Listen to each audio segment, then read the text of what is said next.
ज्योती मस्के चॅनलमध्ये तुमचं स्वागत आहे।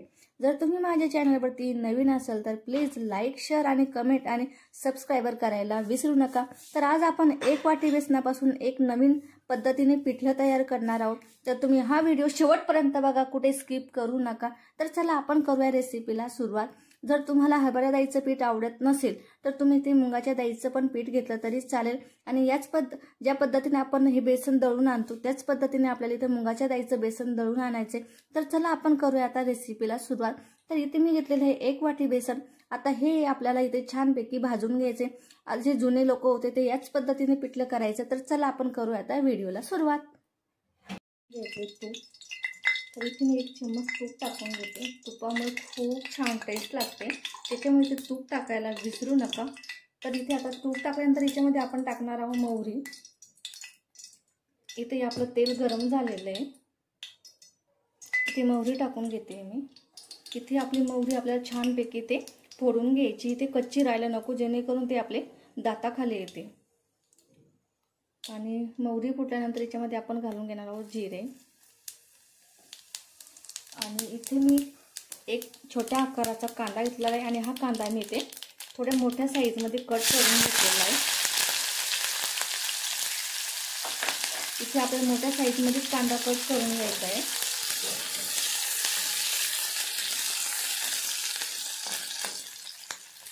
इथे थोडासा आपला कांदा होत आला तोपर्यंत आपण इथे आता ठेच्याची तयारी करून घेणार आहोत। तर इथे घेणार आहोत 3 ते 4 मिरच्या। तर इथे मी 4 मिरच्या घेतलेल्या आहे। थोडंसं आलं, इथं आलं घालायला विसरू नका, आल्यामुळे ते छान लागते। लसणाच्या पाकळ्या घ्यायच्या आहे आपल्याला। तर इथे मी 8 ते 9 लसणाच्या पाकळ्या घेतलेल्या आहे। जिरे आणि याच्यामध्येच आपल्याला मीठ घालून घ्यायचे। मिठामुळे मिरची आपली ही लवकर बारीक होते। तर इथे आता आपल्याला मीठ घालून घेणार आहोत। आता हे आपल्याला छानपैकी इथे आदरवदर कांडून घ्यायचं आहे खलबत्त्यामध्ये। आपल्याला हे बारीक करायचं नाही, त्याच्यामुळे आपण हे मिक्सरमध्ये करणार नाही। तर इथे मी खलबत्त्यामध्ये याला छानपैकी बारीक करून घेते थोडं। आपल्याला ही चटणी करून घ्यायची। तर आता इथे आपण टाकून घेणार आहोत हिंग टाकायचं याच्यामध्ये। आणि आपण टाकणार तो केलेला ठेचा। ठेच्यामुळे खूप छान चव येते, त्याच्यामुळे इथे ठेचा टाकायला विसरू नका। तिखट टाकतोच आपण, पण ठेच्यामुळे ना खूप छान टेस्ट येते। तर आता आपण इथे याला छानपैकी 2 मिनिटासाठी याला तेलामध्ये फ्राय करून घ्यायची आपल्याला ही मिरची, जेणेकरून आपल्या हिरव्या मिरचीचा कच्चेपणा हा नाहीसा होतो।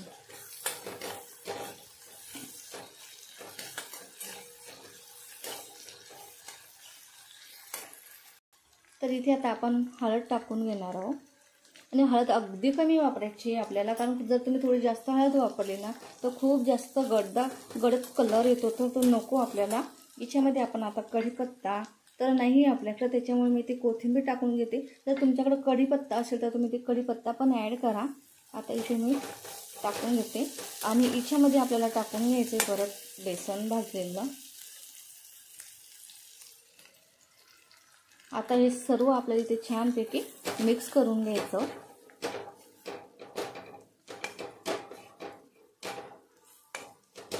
तर या पद्धतीने केलं ना तर खूप छान बेसन लागतो। बेसन पिठले आता प्रत्येक भागात वेगवेगळं म्हणतात, तर तुमच्या भागात याला काय म्हणतात मला कमेंटमध्ये नक्की सांगा। तर इथे तुम्ही बघू शकता आपलं सर्व बेसन आपण इथे मिक्स करून घेतलेलं आहे। इथे आपल्याला आता गरम पाणीच ॲड करायचं आहे। इथे तुम्ही ही गोष्ट लक्षात घ्या। आता इथे मी गरम पाणी टाकून घेते।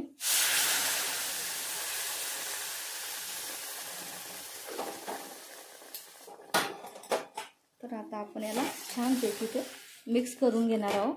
आता याच्यामध्ये आपल्याला बिलकुल गाठ वगैरे होऊ द्यायची नाही, तर छानपैकी आपण इथे याला हलवत राहणार आहोत। आता आपल्याला किती घट्ट ठेवायचं यानुसार आपण इथे पाणी ॲड करून घ्यायचंय। तर इथे आपण 1 वाटी बेसन घेतले तर आपल्याला इथे 1.5 ते 2 वाटी पाणी लागते। आणि पातळ बेसन छान लागतं, त्याच्यामुळे मी इथे परत पाणी ॲड करून घेते। आणि या पद्धतीने केलं तर आपल्याला बेसन शिजायला पण कमीत कमी 5 मिनिटं लागतात, जास्त वेळ लागत नाही. आपलं बेसन वाफेवरतीच शिजून तयार होतं.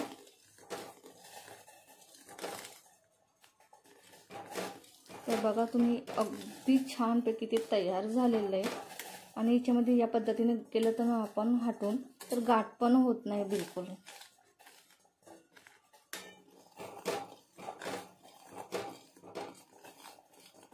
याला 2 मिनिटासाठी आपण हलवत राहणार आहोत.